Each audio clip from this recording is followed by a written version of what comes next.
இந்த fungal infection R பூஞ்சை தொற்று வந்து நிறைய பேருக்கு இருக்கிறத நாம பார்க்கிறோம். இது எப்படிப்பட்டதா இருக்கும்? எல்லாருக்கும் இதை வந்து காமனா சொல்லணும்னா படர்தாமரை அப்படின்னு நாம சொல்லுவோம் இல்லையா? ரவுண்ட் ரவுண்டா சிவப்பு கலர்ல உடல்ல அங்கங்க இருக்கக்கூடியது. பொதுவாகவே இது ரொம்ப இம்சையான ஒரு வியாதின்னு சொல்லலாம். ஏன்னா இந்த பிரச்சனை அரிப்பு அதிகமான அளவுக்கு இருக்கும்.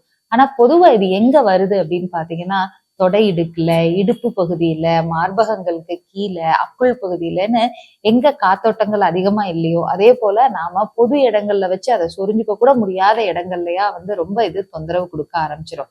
ஸோ அந்த மாதிரியான இந்த படர்தாமரைக்கு வந்து ஹோமியோபதியில எவ்வளவு தூரத்துக்கு தீர்வு இருக்கு அப்படிங்கிறத பத்தி பார்க்கலாம்.